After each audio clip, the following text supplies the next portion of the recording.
Welcome to journalist dairy. కష్టం ఒకరిది, లాభం మరొకరిది. గిగ్ చట్టం కార్పొరేట్ వ్యవస్థను కంట్రోల్ చేస్తోందా?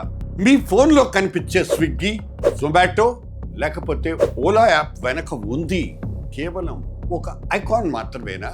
లేకపోతే ఒక నిరుపేద కుటుంబం ఆకలి కేక?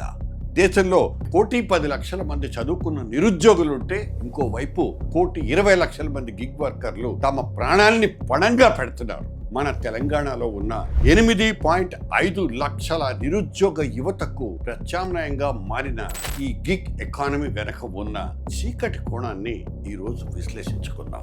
ఈ ఆగస్టు 15 నుంచి తెలంగాణ కాంగ్రెస్ ప్రభుత్వం ప్లాట్ఫామ్ ఆధారిత గిగ్ వర్కర్ల చట్టం అమల్లోకి తెస్తున్నట్లు ప్రకటించింది. కార్మికులకు ఒక యూనిక్ ఐడి, కంపెనీ చెల్లింపుల నుంచి 1-2% సంక్షేమ నిధి, ముందస్తు నోటీసు లేకుండా ఉద్యోగం పీకేయకూడదనే నిబంధనలు వినడానికి బ్రహ్మాండంగా ఉన్నాయి. సోషల్ మీడియాలో దీని మీద ప్రభుత్వానికి తెగ ప్రశంసలు కూడా వచ్చాయి. కానీ క్షేత్రస్థాయి వాస్తవం మాత్రం పూర్తిగా వేరు. Centre for good governance (CGG) అధ్యయనం ప్రకారం క్యాబ్ డ్రైవర్లు కానీ, ఫుడ్ డెలివరీ పార్ట్నర్స్ కానీ క్షణం తీరికూడదు. వాళ్ళకి దమ్మిడి ఆదాయం లేదు. ఇదే బాపుతని తేలింది. చెమటొచ్చినంత ఆదాయం మాత్రం లేనేలేదు.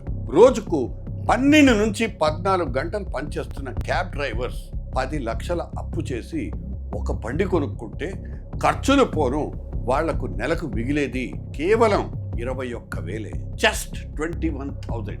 ఇక ఫుడ్ డెలివరీ బాయ్స్ గురించి 11,000 మాత్రమే వాళ్ళకి మిగిలేది. ఈ కష్టజీవుల సంపాదనలో 30% అగ్రిగేటర్స్ కమిషన్స్ రూపంలో నిస్సిగ్గుగా లాగేసుకుంటున్నారు. చట్టాలు చేస్తున్నాం, 50,000 జరిమానా వేస్తాం అంటూ ప్రగల్భాలు పలకడం సులువే.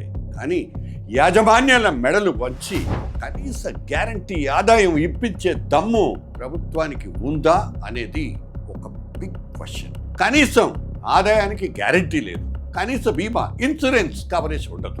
ఇటువంటి శ్రమజీవులకు కేవలం ఐడి కార్డులు మెడలో వేసేస్తే కడుపు నిండుతుందా అంటే సమాధానం లేని ప్రశ్న.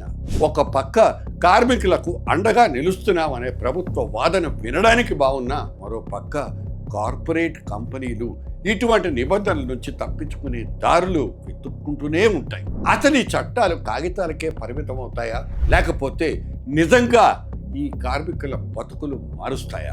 అగ్రిగేటర్స్ దగ్గర ఫండింగ్ తీసుకునే రాజకీయ పార్టీలు తీరా వాళ్ళ మెడలు వంచి చట్టాలు అమలు చేయించగలవా? ఇటువంటి కార్పొరేట్ వ్యవస్థకు కళ్ళం పడనంత కాలం శ్రమ దోపిడికి గురయ్యేది కష్టజీవులు మాత్రమే. గాడిద కష్టం, గుర్రం భోగం.